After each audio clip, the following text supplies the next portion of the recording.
sight of the stars make me dream.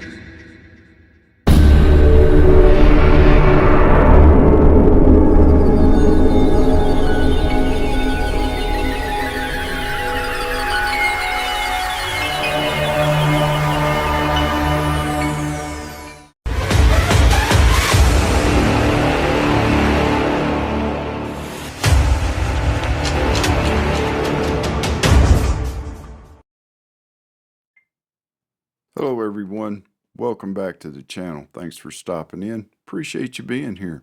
You know, I get asked a lot these days because there is an influx of new preppers coming in to the family these days, and the question comes up a lot: what is the number one prep that you can have for SHTF? What is the one thing that you really need for SHTF?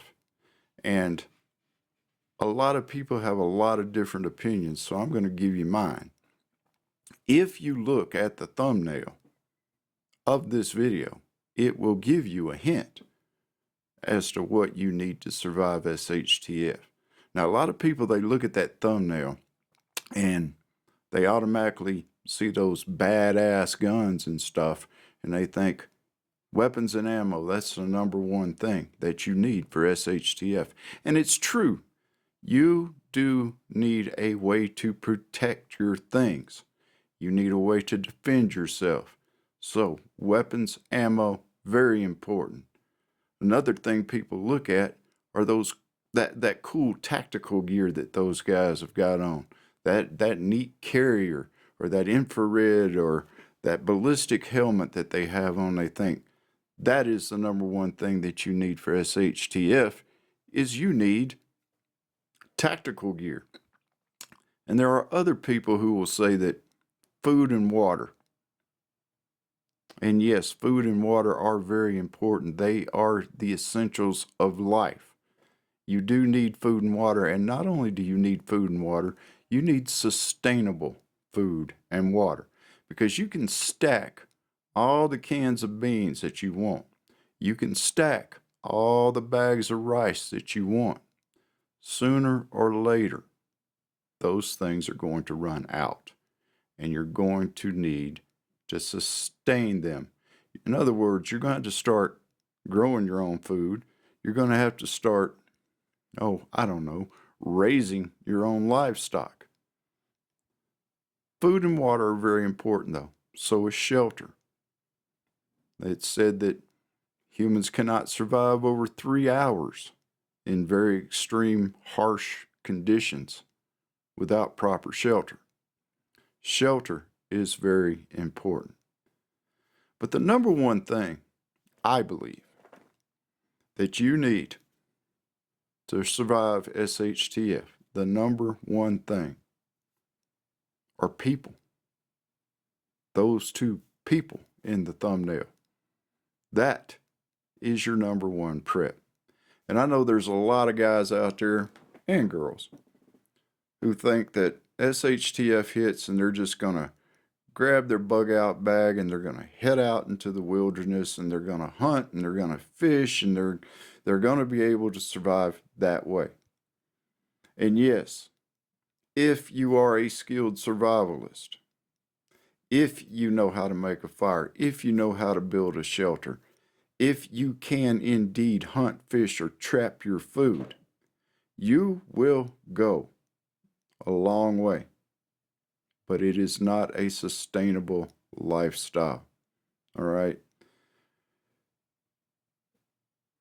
The sheer loneliness of the situation, the despair that you already feel, because you have to remember something. SHTF has happened. It has hit the fan. Everything that you know, your entire lifestyle, it's gone. And what have you got left? Yourself, alone. Nobody else to depend on. But then again, nobody depending on you. But you are totally and completely alone. People think that they're going to be able to just kind of go out. They're going to be able to hunt their food. They're going to be able to catch fish, trap animals. And what most people don't understand is even though you're a lone wolf, even though you have went out there by yourself, you're not alone, because there are hundreds and hundreds of other people with the exact same idea that you just had. That they're going to go out, that they're going to build a shelter, that they're going to do this, trap, hunt, fish, live off the land. It's very hard to live off the land when you're by yourself. Now, the thing is after the balloon has gone up, after the S has hit the fan, after all that, you may meet people. You may come in contact with people. But can you trust those people? You don't know the people that you're coming in contact with. So, in my humble opinion, you are better off if you make those contacts now, if you build those relationships now, if you make those connections now. I have a small group, a very small group of people that I trust, people that I know I can depend on. We have different levels of acquaintances that we have. We have acquaintances in the outer circle. We have friends in the next circle in. And then out of those friends, we have an even smaller circle of people that you can trust. What I would advise each and every one of you to do right now is to start cultivating those relationships. Start just chit-chatting with people. Okay? You know somebody that you think has the same kind of mind frame as you are? Invite them over. Talk to them for a while. Have coffee, have some adult beverages, whatever you want to do. Me and my group of friends, we like to sit around a campfire. We like to sit around a bonfire. Even if it's in a fire pit or in a chimenea out front, we like to sit around the fire. We like to BS, have a few adult beverages, have a good time. But we also discuss the important things.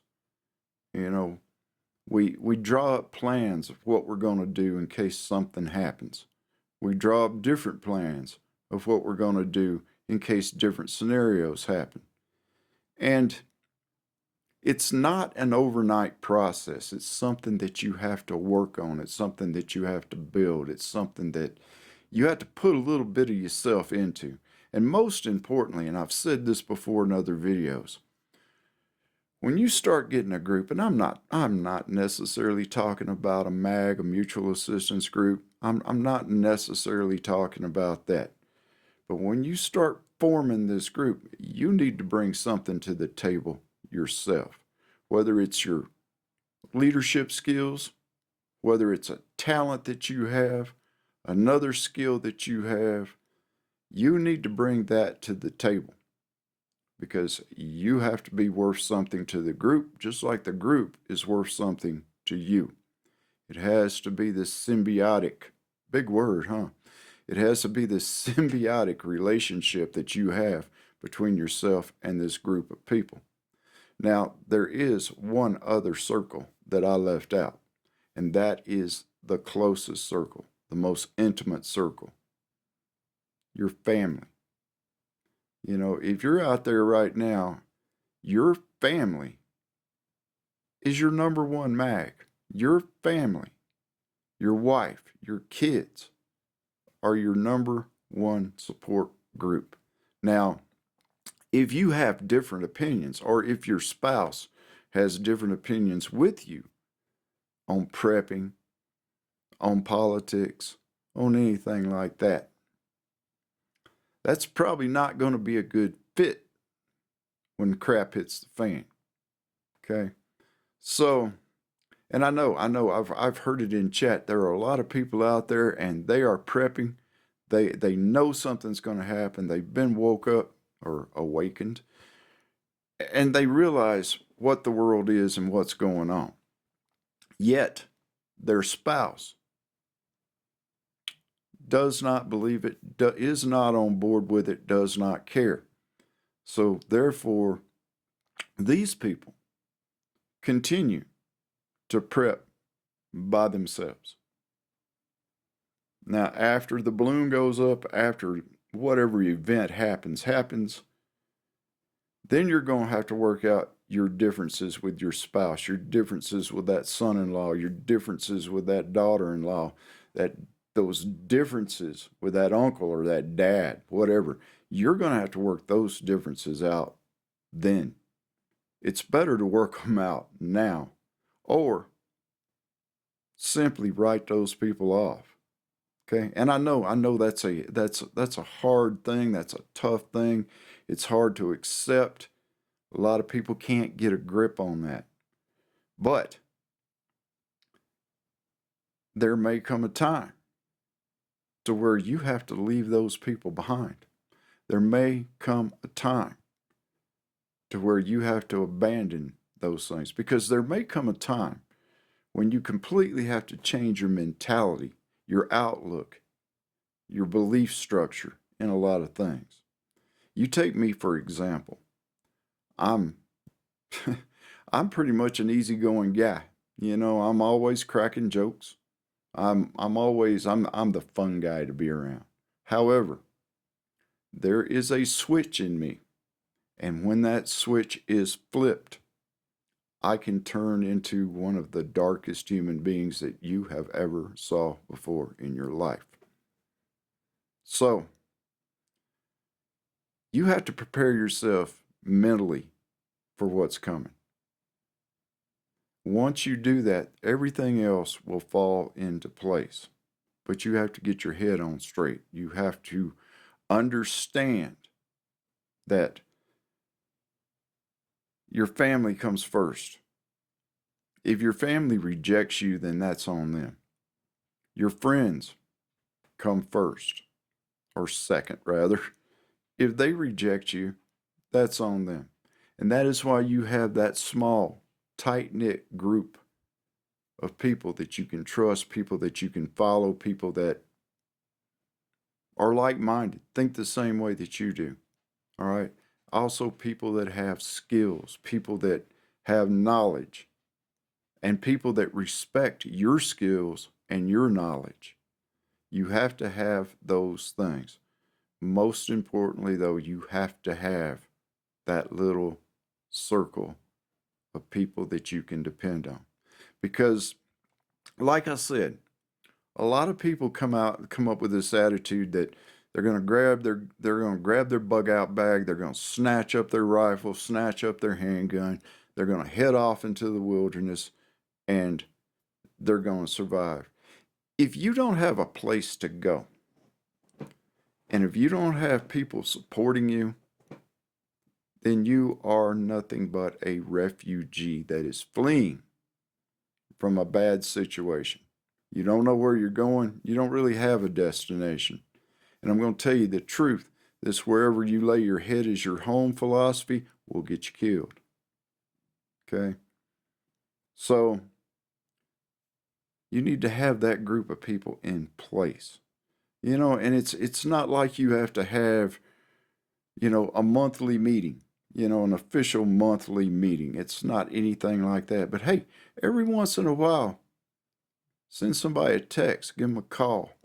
Say, hey, why don't y'all come over to the house Saturday night and let's sit around and chat for a while. Now, the people that are inside that circle are going to say, that's a good idea, because there's a lot of things happening. A lot of things have happened since the last time we talked. And you need to keep each other up to date. You need to stay informed. And that also helps having that small little group of people, because you have information coming from different places. And there go my dogs. Anyway, number one prep that you can have is a group that you can depend on. People that you can depend on. Until the next time, I want y'all to do me a favor. Take good care of yourselves. Take care of each other. God bless. And Stay shady, y'all.